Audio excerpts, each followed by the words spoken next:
Welcome to Top Linux Tech. This is lesson number 4 of the basic tutorial for beginners. And today we'll be talking about the Linux file system, the bash shell, and the essential commands that you need to know in order to navigate through the file system and operate with files and folders from the Linux terminal. So, let's get started.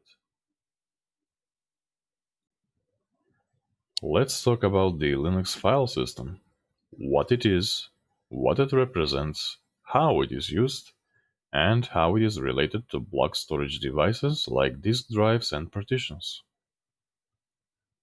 The first time when you take a look at a Linux file system, like for example when you open up the file manager on a Linux computer, you notice that everything seems to be in one place.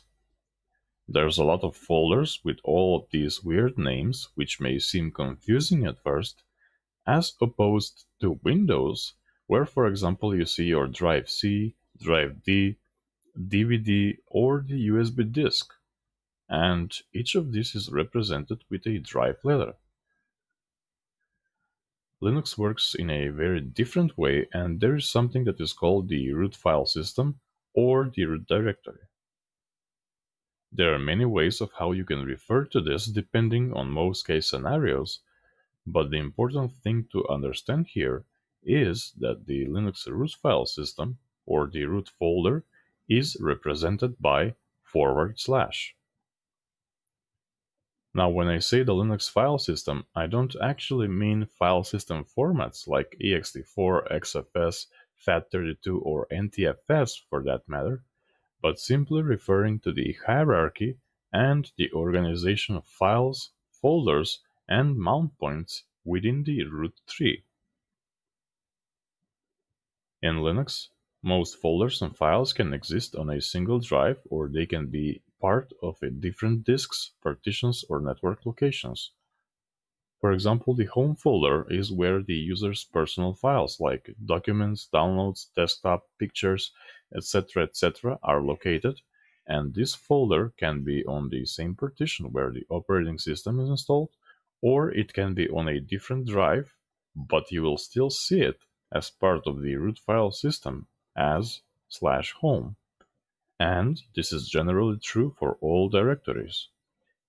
You can mount any disk, network location, or partition anywhere, and they will all appear as if they are in one place on a single file system. You can see how this in reality would look like on this slide, where for example we have this computer with 2 hard disks or SSDs, and the first disk has 2 partitions. One is the boot partition, and the other is the operating system partition, and then there is the home directory existing on the second disk. And this second disk can even be a USB drive. It wouldn't make a difference because on the file system, when you open that in the file manager, you'll see all of these files, folders, USB partitions, other disks, etc. existing within this hierarchical single file system. From a users and applications perspective, it's always transparent and irrelevant where things actually are. Now, this doesn't mean that the user has no idea where things are.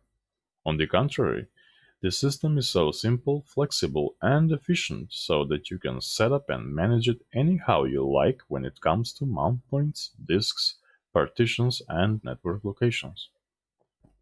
We'll be exploring this and going over it in detail in the next video, but for now it is important to understand the concept of how the Linux file system is organized. In a nutshell, Linux mounts all file systems on folders as mount points, which in the file system appear organized within one hierarchical file system structure. Here I have the file manager and the terminal window open side by side positioned in the root directory, and now we will explain what all of these folders are used for and what they represent. As we mentioned in the beginning, the file system begins with the root folder, which is represented by /, and all of the main folders are organized within the root tree. First, we see the bin folder, and this is where essential system binaries are, or the small programs or commands that you can use to operate the system. The boot folder can be a separate partition or part of the root file system, and it is a place where the Linux kernel and the boot configuration files are stored. Next, we have the dev folder, which we discussed in the previous video. This is a virtual temporary file system that operates in memory, and it gets created during system startup. And this is the place where the files representing hardware devices are located. The etc or the etc folder is where configuration files from services and applications are stored. For example, if you have a running web server or an email server, the configuration files for these services will be always stored in this directory. The home directory, which we discussed earlier, is usually the place where users' personal files are going to be stored. And again, this can be on the same or different partition. It's more convenient to put the home folder on separate partition so that you can easily reinstall the operating system without losing your data. All you have to do is simply remount the home partition after operating system reinstallation, and all of your files and settings will be instantly restored. The lib and the lib64 folders are where libraries are located. This would be equivalent of Windows System32 folder, where you have hundreds of DLL files which are required for many applications to function. The mnt folder is a default mount point that you can use to mount any file system. Maybe you want your other disks or USBs to be mounted into subdirectories of this folder, for example. And also, there is the media mount point, which is usually used for mounting removable devices in most cases like USBs or DVD disks. Next, we have the apt folder, and this is where some additional or optional software is installed, which is not part of the official system package management ecosystem. Proc is a virtual temporary file system which operates in memory, and it is created every time during system startup. This directory contains information about running system processes. Now here we have the root directory. And this is not to be confused with the root file system, but it is simply the home directory of the root account. So for example, a normal standard user would have his or her files located inside the home folder. However, the root account's home folder is located in /root, and this is a very convenient place because we will still be able to log in into the system if there is a problem when the home directory or partition is not available. Next, we have the run folder, which is also another virtual temporary file system, which is created during boot time, and it holds some runtime data related to currently logged in users, some automated mount points, running daemons, network information, and other system essential background activity. The sbin or system bin is just like bin, except here you can find binaries reserved for system administration or the system management binaries. And in many Linux distros, both bin and sbin are actually symbolic links or shortcuts to the user bin directory. sys is another temporary virtual file system that's created during boot time, and if you remember, we also talked about it in the previous video. This folder contains information about drivers and hardware devices, which get mapped inside the dev folder by the udev system. USR, meaning user-related stuff, is a folder containing applications and all of the related files that get installed into the system, mostly from official sources. For example, when you install the Firefox web browser in your computer, the binary gets installed in the /usr/bin directory, and then there is also the usr local bin directory, which is reserved for personal use. This is the place where you would put your custom-built programs or shell scripts. And finally, the var folder, or variable files. This is a directory where many files that keep changing are being added or deleted. So definitely, it's a place where you would see a lot of input-output activity. Usually, system logs, email files, web server files, and databases are stored in this folder, and if you are maintaining a Linux server, you know that this can be a very busy place. Now, I also want to talk a little bit about this swap file. In the past, this used to be a partition, and now it is a file where the swap data is being saved. This allows the kernel to perform swap operations when the system is low or runs out of memory. So to put it simply, it is used like a backup RAM memory. Many of you who are familiar with the paging file in Windows will find the swap file concept very similar. Well, that was a lot of explanation, but I'm sure now that things are much easier and simpler to understand. So I think now it's finally time that you learn more about the Linux command line and the bash shell. This will give you the necessary skills to navigate and operate through any Linux system regardless of the distribution. The Linux shell is an interactive interface to the Linux system that will interpret commands typed on the command line in order to perform specific action. There are plenty of shells available that you can choose to use on a Linux system, such as sh, bash, csh, zshell, etc. But in this tutorial we'll focus on the bash shell, which is the default in many Linux and Unix systems. It is almost everywhere, it is flexible, and it is also intended as a scripting language which you can use to produce structured programs. We will go in more detail on Bash in the following advanced lessons, where you will learn how to write your own Linux programs using the Bash scripting language in order to automate tasks on a Linux system. So, let's get started. Okay, so if we start the terminal emulator program by clicking on the terminal icon here, we'll be immediately logged in inside a new terminal session. And because we are already logged in into the system through the graphical environment, we'll be immediately dropped inside a terminal session without having to enter the password. We can also spawn multiple terminal sessions, as many as we want, by either opening another terminal or simply by opening additional tabs to the terminal window, like that. So we can use each and every of these tabs to perform different tasks.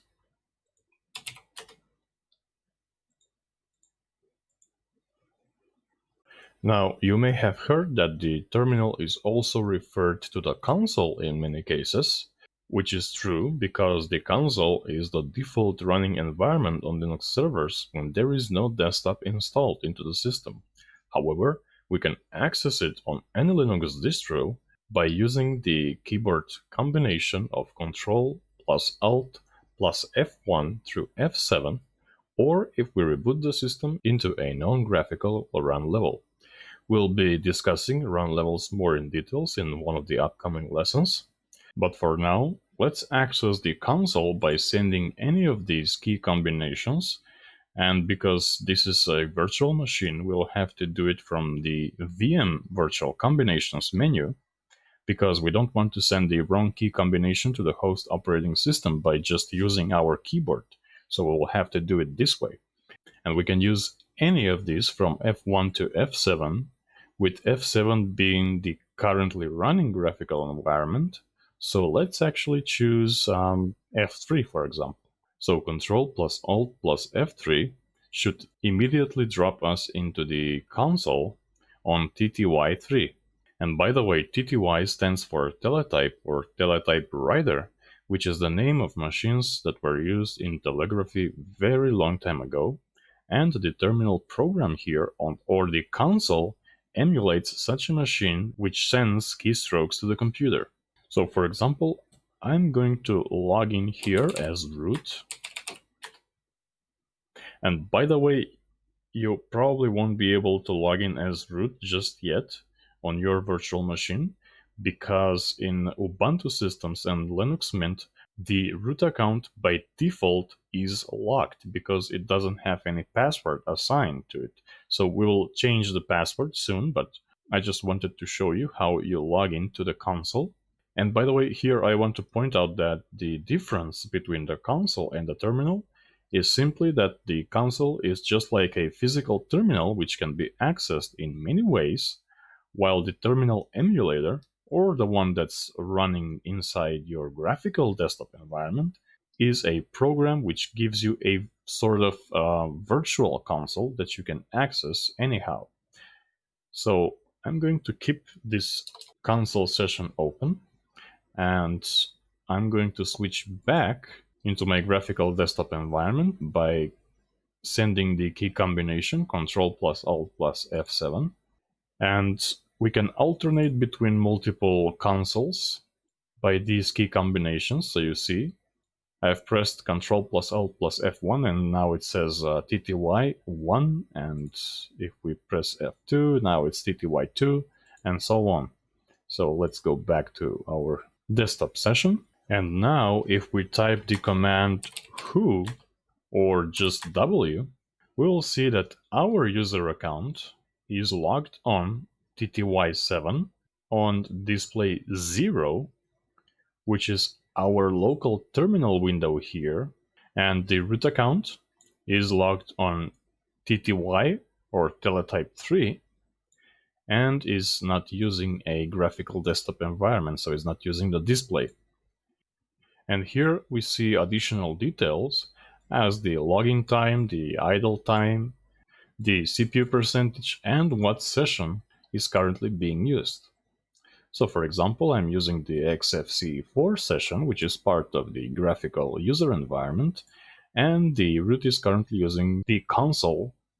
So let's actually close all of these windows now. So we can simply type exit or click the X button to close any virtual terminals that we have opened. And let's also log off from the TTY3 by typing in exit. And let's go back to our desktop now. And let's actually maximize this window so that we can see more details on the screen. And now notice the dollar sign here. You've probably seen this many times and you've been wondering what it actually represents. Well, the shell prompt is simply telling us that we are currently logged in with a standard user account. So in Linux or any other Unix system, the dollar sign represents a standard restricted user account which may or may not have super user or admin privileges. Now let's log in into the system directly with the root account. But before we do that, we'll have to change the root account's password because the account is probably locked. Now, I've already changed my own root account's password, but in your case, you will probably have to do it right now because out of the box, when you install Linux Mint, the root account will be locked. So in order to change the password, execute the command sudo pass wd and then root. Press enter.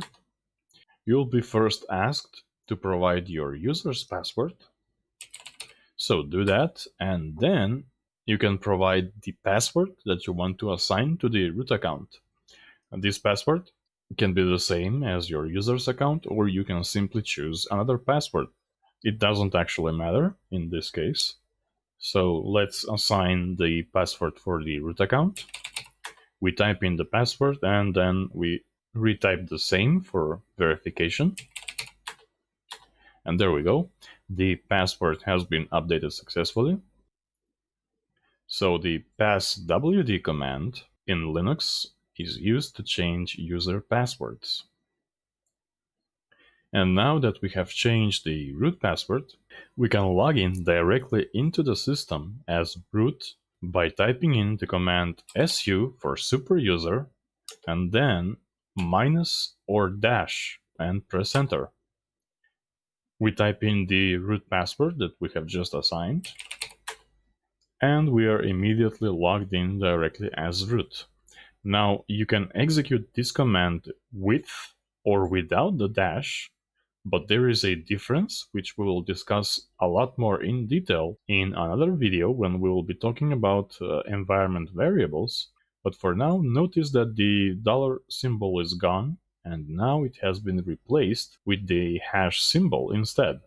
And this basically tells us that we are logged in as root or the most powerful primary Unix account that has full and unrestricted access to the entire operating system. The root account is quite similar to the system or the administrator account in Windows, and if you're familiar with the concept of rooting your Android phone, then this is exactly the account that gives you the full unrestricted access to your operating system, because Android is just another Unix-like operating system that uses the Linux kernel. Thankfully, we don't have to hack our Linux system in order to gain access to the root account, because it is always there. Now, you must be very careful while using the root account. Any accident or mistake can damage the operating system. This is why you should use a standard user account with super user privileges or sudo in order to get the most admin tasks accomplished, and only use the root account when it is absolutely necessary for you to do so, or if you are completely sure and know what you're doing.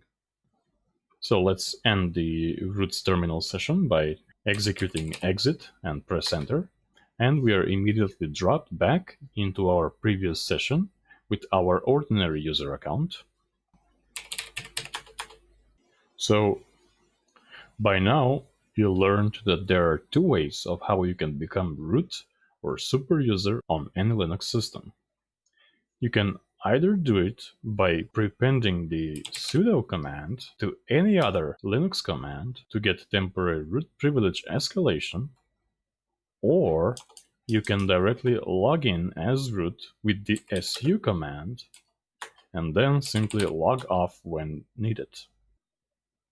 And by the way, when you are logged in directly as root, you no longer need to use the sudo command to perform functions that require root access. So for example, if I were to install any software on this computer, I no longer have to type sudo apt in order to do that.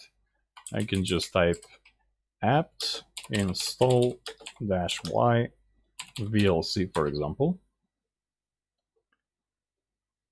and the command will run just fine. So that is the one difference when you're actually using a super user privilege escalation from a standard user account and when you're logged in directly as root. By the way, the hash symbol is also used to comment out commands or settings in configuration files.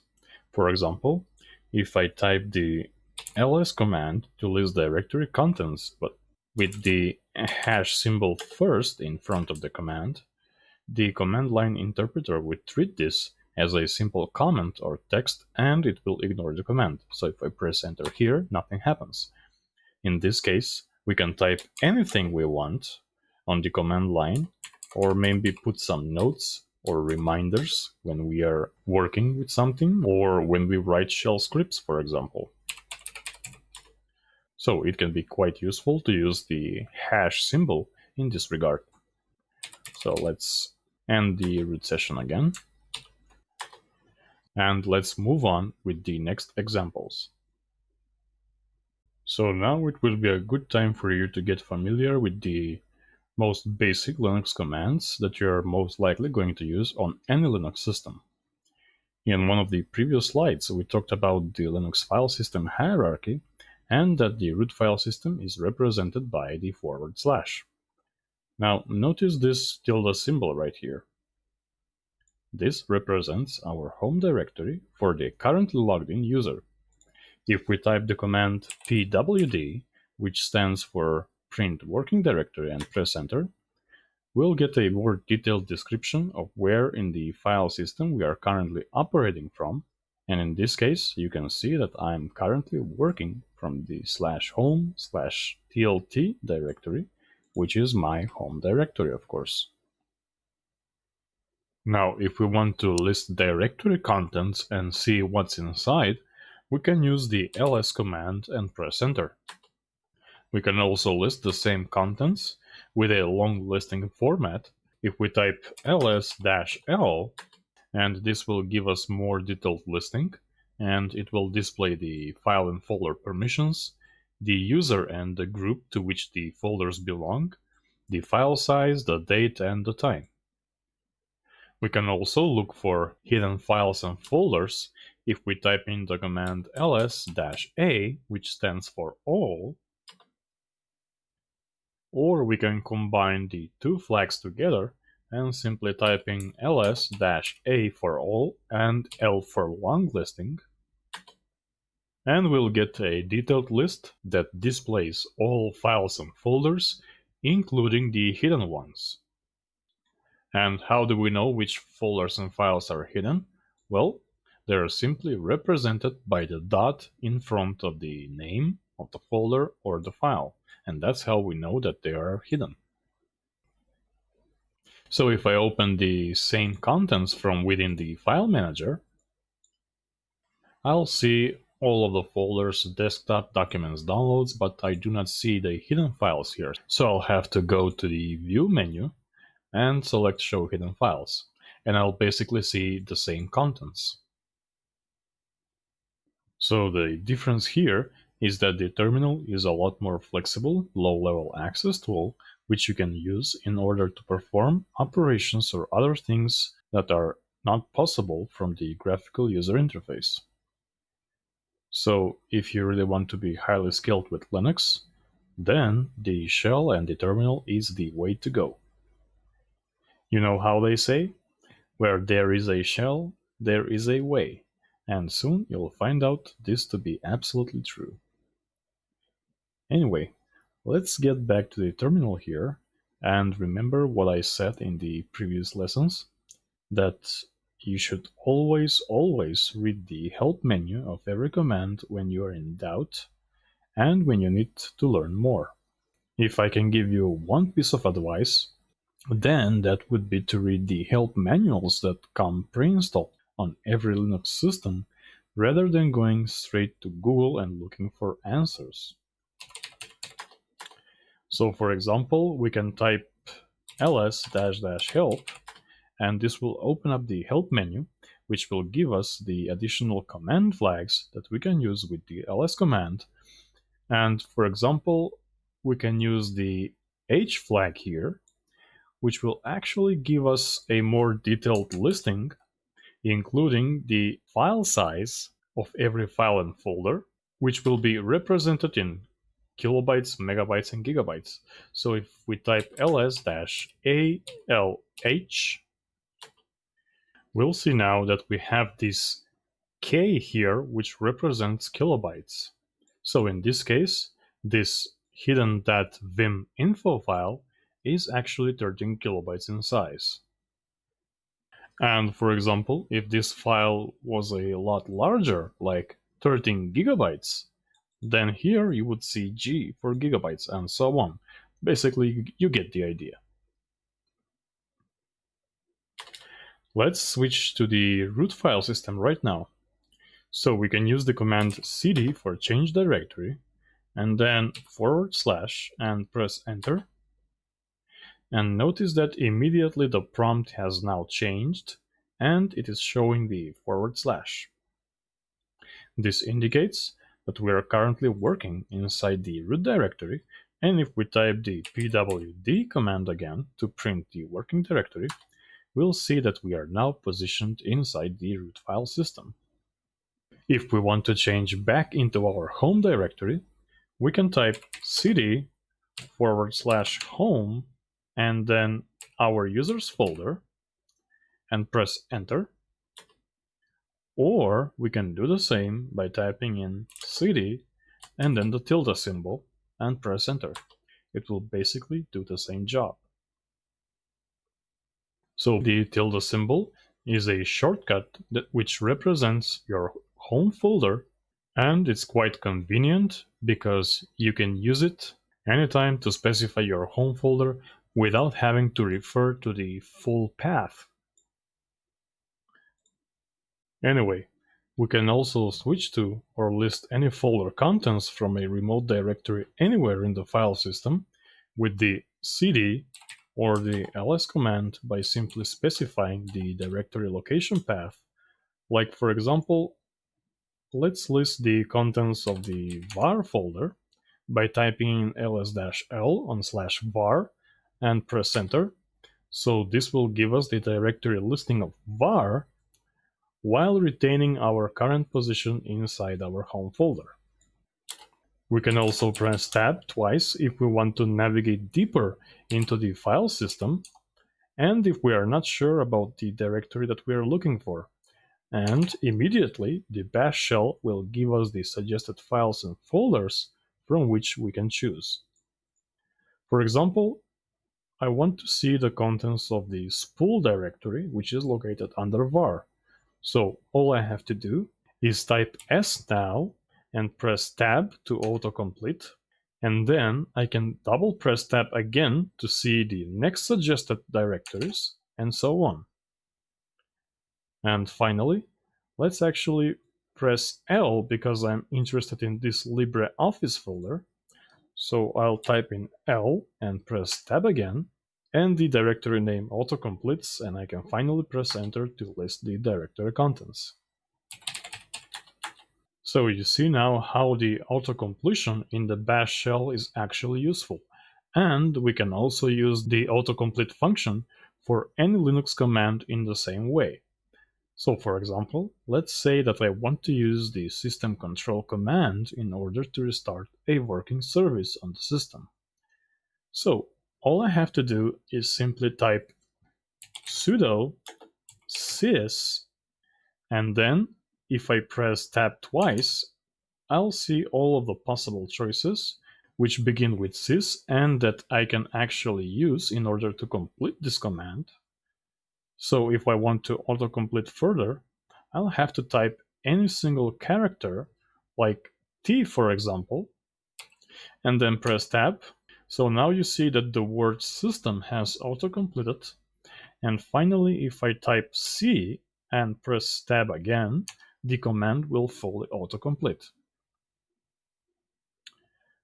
So here I can say sudo systemctl enable, also with tab, Apache 2 if I had an Apache server running on the system, and press enter, provide my password, and of course the unit Apache 2 service does not exist because we do not run an Apache server on this Linux Mint box at the moment.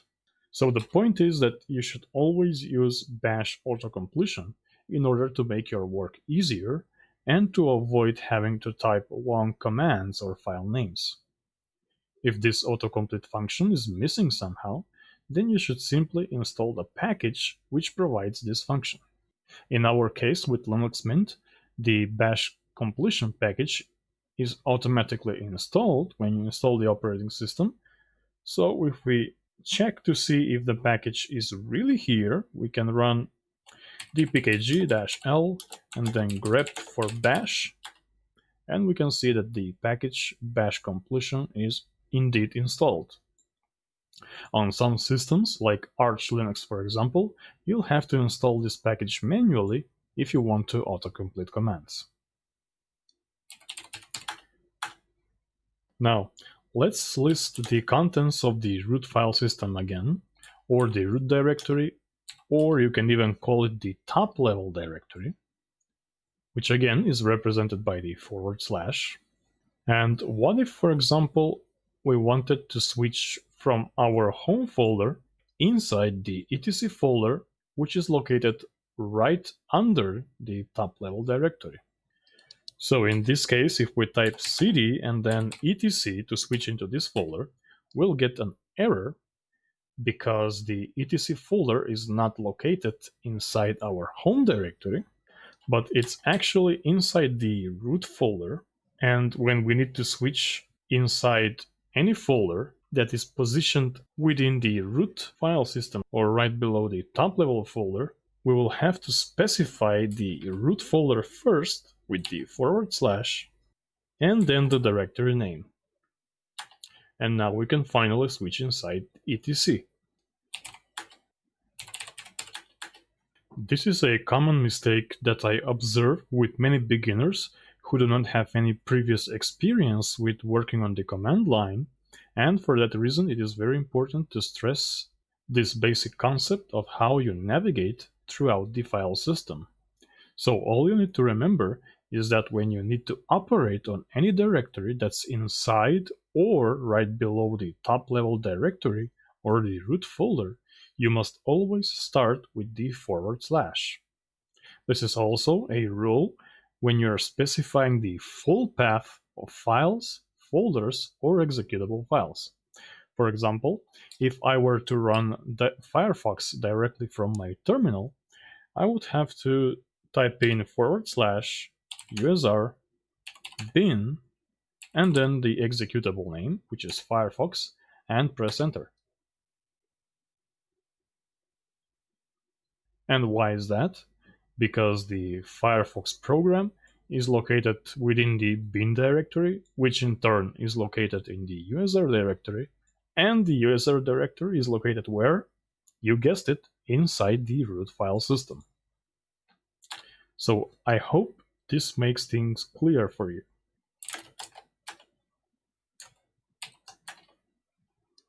Now let's go back to the ls command again. If we do long directory listing again, including the hidden files, and if we press enter, we'll notice that in the top level here, we have a single and 2 dots. Now, what do these dots represent? Well, the single dot represents the current working directory, and the 2 dots represent the previous directory. So, if we type in cd and then ... this will actually take us one step back within the file system, or we'll simply switch into the previous directory. So now you see that I have switched inside /home. And if I type in cd and then ... again, I will finally switch within the root folder. So that is why you would use the 2 dots to specify the previous folder name or the previous directory, rather than having to type its full path, because sometimes you may be multiple directories deep within the file system, and specifying the entire path would then be so inconvenient. So again, cd ... will bring you inside the previous directory. Now I also mentioned the single dot, which represents the current directory. So if we do cd ... and press enter here, then this is not going to make any sense at all, because this is not how you would want to actually make use of the single dot. In most cases, the single dot is used to reference the current working directory in combination with some other commands or within the shell scripts when you actually specify the current directory or when you are specifying some other sources.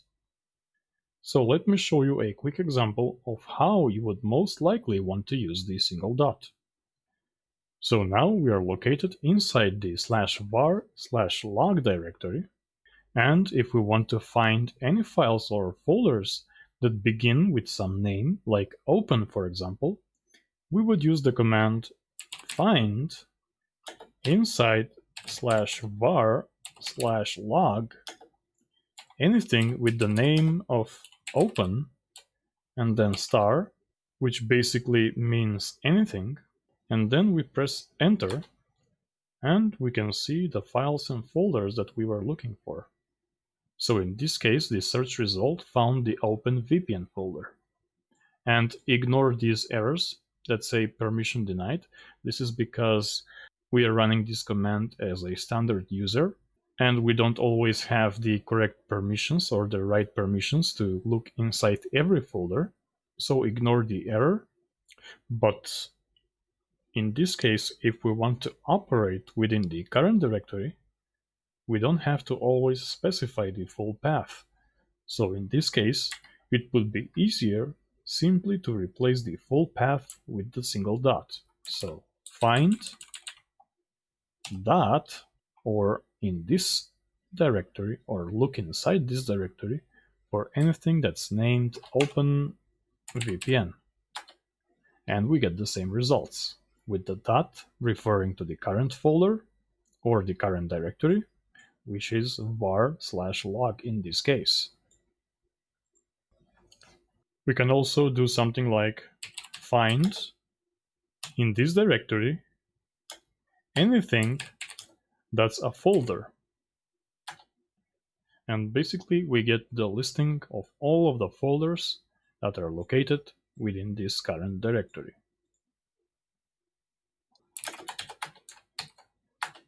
So that is how we use the two dots and the single dot while working on the command line or within shell scripts. Now let's learn how to perform file management on a Linux system. And of course, we'll learn how to do this over the terminal because obviously you know how to do simple tasks such as creating or removing any files or folders from the graphical user interface. To manipulate files, we'll be using the touch, cp, mv, and rm commands, while for the folders, we'll be using the mkdir, rmdir, cp-r, cp-r, mv, and rm-r or rf.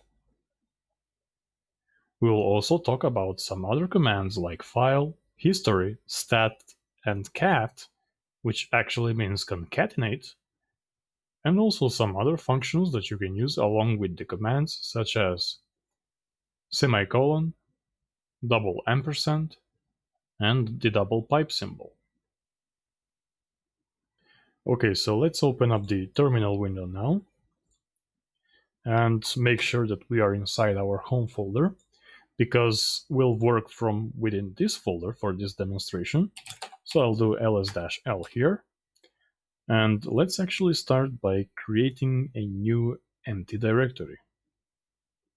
To do that, we'll use the command mkdir, which stands for make directory, and then we specify the directory name. In this case, I'll name this folder work and press enter. And by the way, pay attention, in Linux, file and folder names are always case sensitive, so you'll have to type them in the exact same way. So if I type in here cd for change directory work, this will not be possible. The bash shell will say no such file or directory, because we are expected to provide the actual name which starts with a capital letter. So I'll type in cd and then work with a capital letter and press enter. And there we go. We have switched inside the new empty folder that we have just created. Let's now create an empty file within this folder. For this, we can use the touch command and then simply specify the desired file name. So I'll simply name it file1.txt and press enter. Now we can go further and simply open this file with the nano editor and maybe type in some information inside. Like for example, this is file1, and simply save the file. And now if we do directory listing with ls-l, we'll see that this file has been created on the 22nd of August in 1500 hours. We can also do the stat command for statistics and then specify the file name, and we'll get more detailed description of when the file was created, when it was accessed, and when it was modified.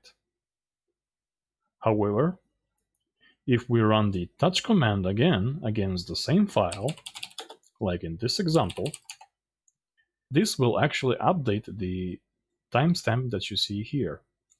So now if we do ls-l again, we'll see that the touch command has actually updated the time and the date.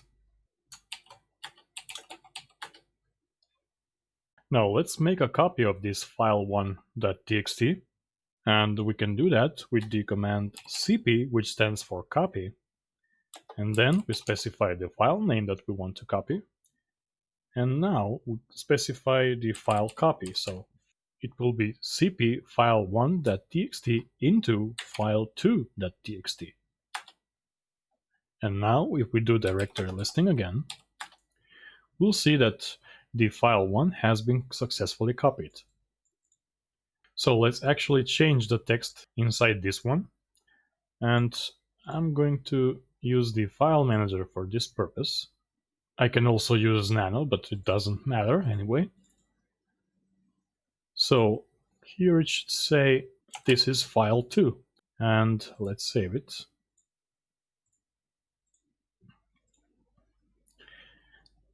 And now we come to the part when I'd like to discuss about the practical use of the cat or the concatenate command. So if we do cat on file1.txt, this will actually show us the contents of file 1. We can also do the same for file 2. So basically this is a quick way if you want to quickly glance or take a look of what's inside within a file without having to open it through any editor. But the real use of this command is the ability to combine the output of one or several other files into one unified output. So let me show you.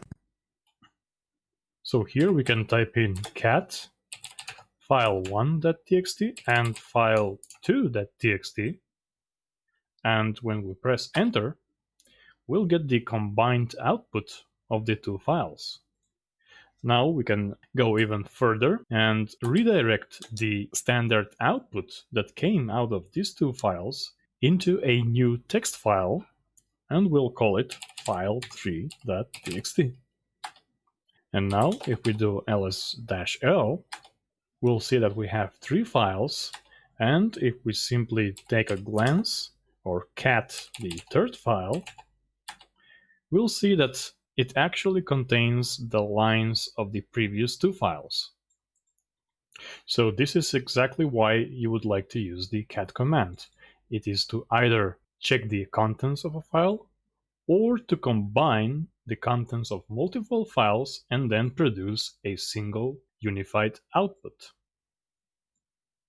So let's move on. Let's create here another folder called test, and let's do directory listing again. And what if we actually want to rename one of these files or the test folder? So we can simply use the move command to do renaming of files and folders. For example, let's move file3.txt into file4.txt. And if we do directory listing again, we'll see that the file has been renamed. Now you might be asking what this has to do with the move command. Well, we can simply move file4.txt inside the test folder.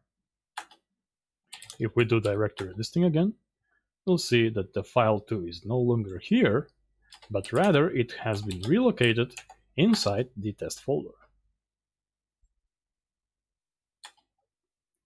We can also use the move command to rename any folder that we want. So for example, mv on test into files.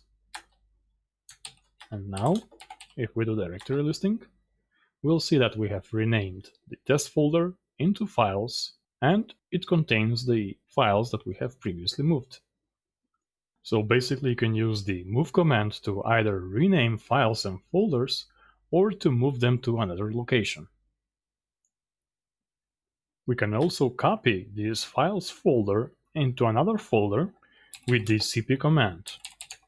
So let's copy files into files2. And notice here it says -r not specified, omitting directory files. This is because the folder contains some other files inside, which means it is not empty. And therefore, if you have a folder which contains other folders or other files within its own subdirectories, in that case, you would have to use the cp-r flag, which stands for recursive operation. So now we can copy the folder files into files2. You can either use a small or a capital letter, it doesn't matter.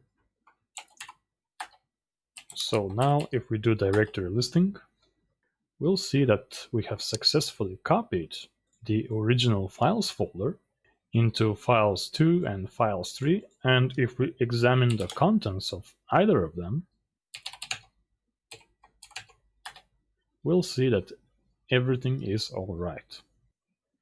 So always make sure to use the -r flag when copying directories which contains other subdirectories and other files, meaning when they are not empty. And again, if we do cp-help, we can see all of the available command flags that we can use with the cp command. And here is the -r flag that we have used to perform recursive operation.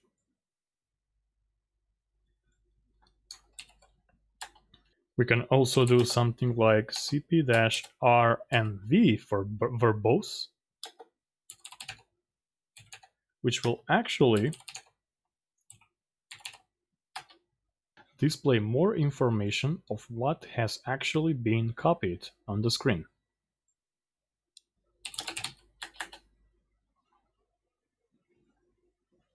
Now let's try and remove some of these files and folders.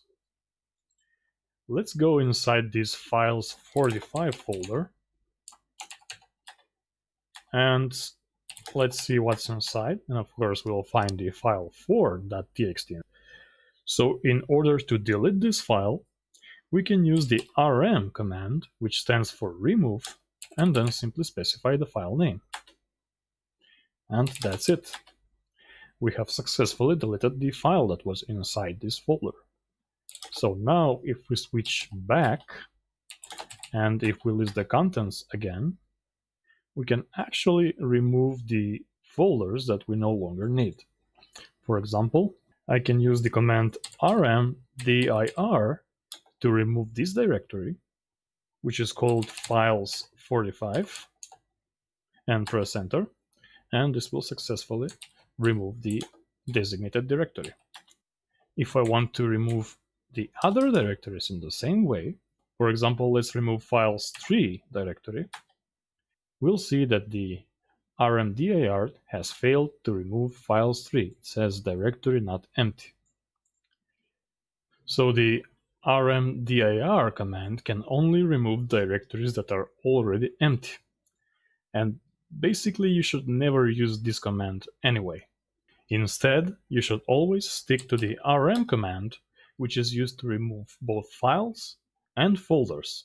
And now, since this folder is not empty, we need to use the -r flag for recursive operation on the designated folder and then press enter.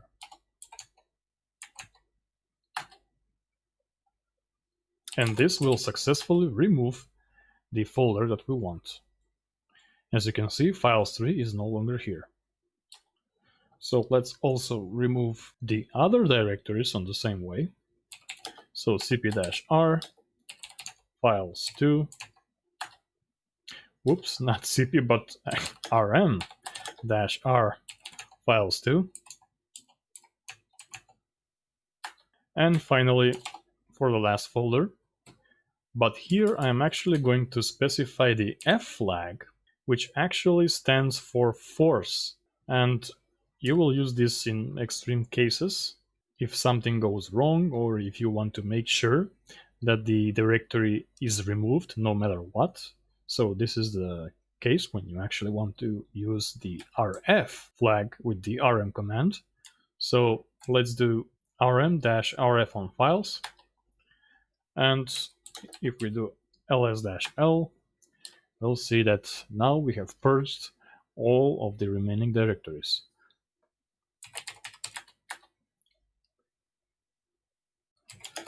Now, one word of warning: be extremely careful when applying rm-rf command while being logged in as root, because what do you think it will happen if I try to execute this command on the / or the root file system? Now, I'm not sure if the latest kernels have some failsafe mechanism against this operation, but in the past you could have easily wiped the entire system by simply typing rm-rf on /. So if we type in rm-help, and we see that the -f flag actually ignores non-existent files and arguments and never prompts for confirmation before removal.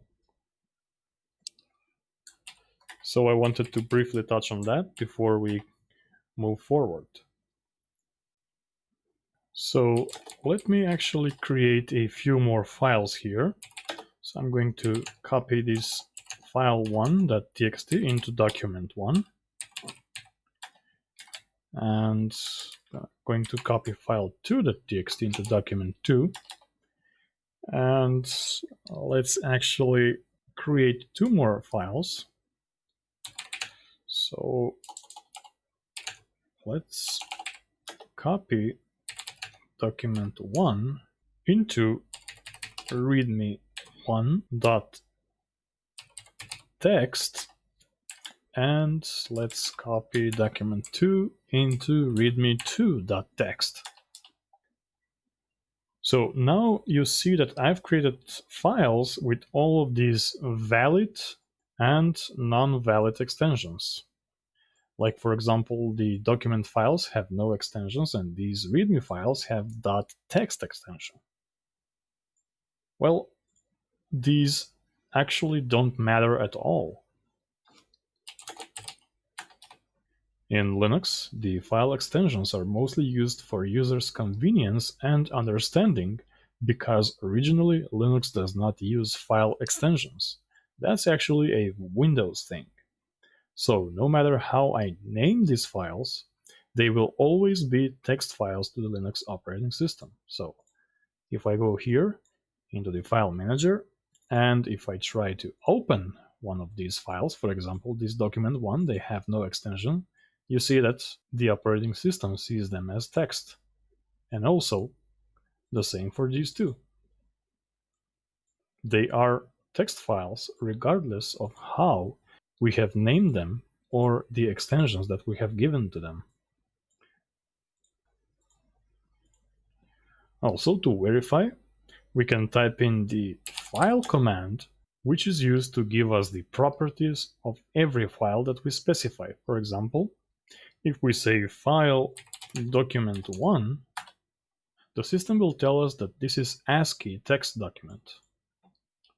Also, if we do the same on file1.txt, it will return again that this is an ASCII text. Now, what if we do file on /usr bin Firefox? It will say that it's actually a symbolic link to some other file, which is the executable for Firefox, or shortcut actually. So let's check the original file. Now we type file /usr lib Firefox and then Firefox again. And we see that this is an ELF64 LSB shared object, or simply the Firefox binary executable. And as you can see, this one has no extensions. Like in Windows, you would have firefox.exe, but in Linux, remember, everything is a file, and file extensions do not always apply. Anyway, let's move on. Okay, so let me show you now how you can actually remove multiple files at once, or all of them with a single command. Now, if we do ls-l here, we see that we have all of these files, and if we have simply decided that we want to remove the document1 and the document2, we can simply say rm document1 and then document2, and if we press enter, both files will be removed. Now, what if we want to only remove all of the files that have the txt extension, or those that begin with a specific word? For example, we can say rm star.txt, and this will basically remove anything because the star represents anything. And this, by the way, is called globbing, which we'll discuss in more detail in one of the next upcoming advanced lessons.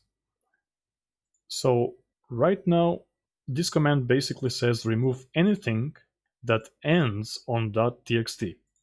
And if we press enter and do the listing again, we'll see that the files that had the .txt extension are now removed. We can also do the same for files that begin with certain words or certain letters. So for example, rm readme star will remove anything that contains readme in the file name. So if we do directory listing now, we'll see that we have 0 files. Okay, so let's quickly recreate several files because I want to show you something else.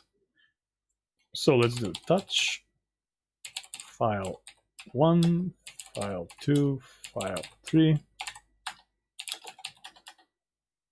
And let's say that we want to remove everything or all of the files within this folder. Well, we can simply use the command rm star, and this will basically remove every file within this directory. If we have other folders and files inside, we can simply say rm-rf and then star, and this will basically wipe all of the folders and all of the files within this directory. So basically that is how you manipulate files and folders in a Linux system. Finally, let's now talk about how we can execute multiple commands at once. Here in this lesson, we will not be talking about how to chain multiple different commands by using system pipes, but rather I'll show you how you can execute one command after another in a single line. So, for example, we can type something like ls and then do semicolon and then echo hello and press enter. And what this will do is execute the first command, and when that completes, it will simply execute the second command. So the first command was to list directory contents, and then the second command was simply to echo the word hello.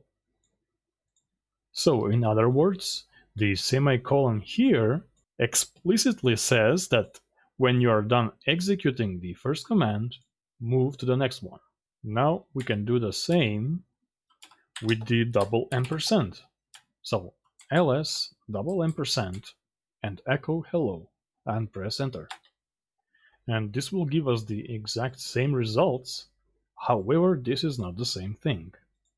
So what's the difference between the ampersand and the semicolon? Well, the semicolon will execute any consecutive command no matter what, while the double ampersand will only execute the next command if the first one is true or has completed. So if I type in here something like lsz, which is a command that doesn't exist, so let's type that and then do semicolon and then let's do echo hello. The bash shell will say command not found, it doesn't exist. However, it will execute the echo hello. Now, if we try to do the same with the double ampersand, we'll only get the response that the command is not found. And as you can see, in this case, the echo command is never going to be executed. And that is because the ampersand means, okay, do this command, and if this is true, or if it completes, then switch to the next one. Now, what if we try the same with the double pipe symbol? Well, here we have kind of the opposite situation because this double pipe symbol means or. So you execute the first command, or if that doesn't work, you execute the second command. And what if in the same case scenario, the first command was actually true? Well, in this case, only the first command will execute, because there is no reason for the second one to execute, because this double pipe symbol explicitly says or. So it's either this or this.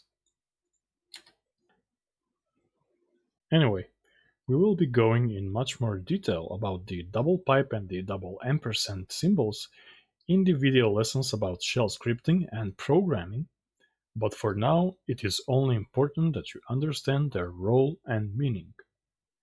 There is also the single ampersand that I'd like to briefly touch on.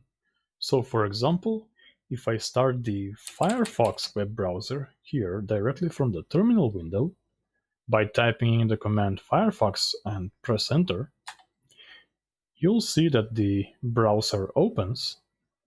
However, my terminal window here is busy and occupied by the Firefox program.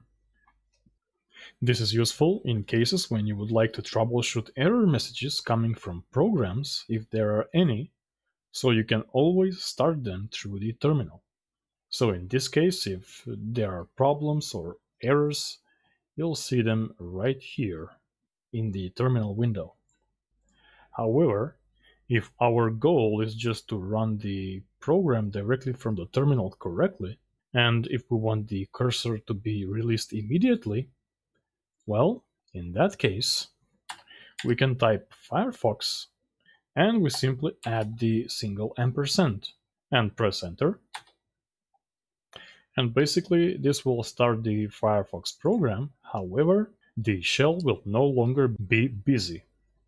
So the single ampersand actually means run the program and then return to the shell prompt.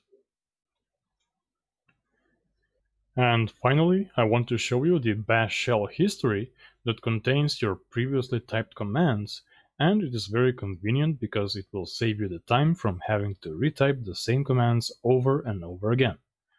So for example, if I simply press the up arrow key on the keyboard, I'll have access to all of the previous commands that I have typed, and I can simply select them this way.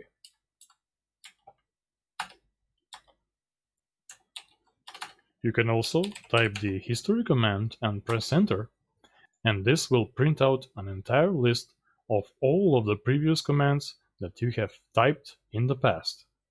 And if you want to revert to one of these commands, you can simply execute the command number. For example, I can say something like exclamation mark 480, which is the line number of the command from the history that I'd like to repeat again. So I'll press enter, and then the command gets executed. You can also use the double exclamation marks to immediately execute the previous typed command. This could come very handy if you, for example, sometimes forget to type in sudo.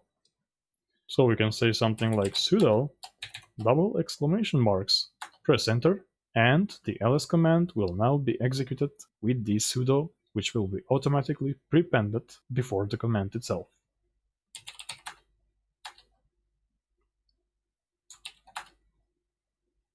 Now if I type here ls-a for all, you will see that there is a file within my home directory called bash_history, and it's a hidden file. And basically, if we open this file, we will see that this is the actual file that remembers the entire typed history on the terminal. We can also open it from the file manager, and here it is, bash_history. Just make sure that you have show hidden file selected. And from here, you can also review all of the history that you have previously typed. If you want to clear the history, you can simply select the entire text in this file, delete it, and then save the file. You can also flush any history buffer with the command history-c, press enter, or you can also wipe the entire bash_history file with the following command.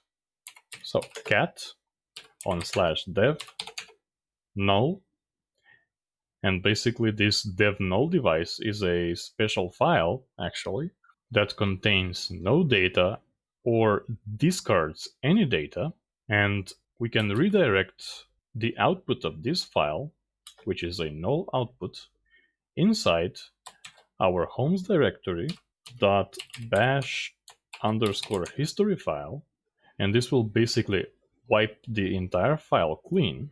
And afterwards, we can say something like $& history-c for clear, and then $& again and exit. So the following chain of commands will clear the bash history file, clear any temporary buffers, and immediately exit from the current shell session. So if I press enter now, I have completely cleaned my bash shell history. Now if we open the terminal again, type in history, as you can see, there is nothing inside. And this is how you manage your bash shell history. So I guess that's it for this video. In this lesson, we learned about how the Linux file system is structured, what is the Linux shell, and we also learned how to navigate through the Linux file system and manipulate with files and folders from the command line. In the next video, I will be talking about managing user accounts, mount points, and setting up basic Unix file and folder permissions. This is the end of this video, and if you enjoyed it, please comment, share, like, and subscribe. And I thank you for watching.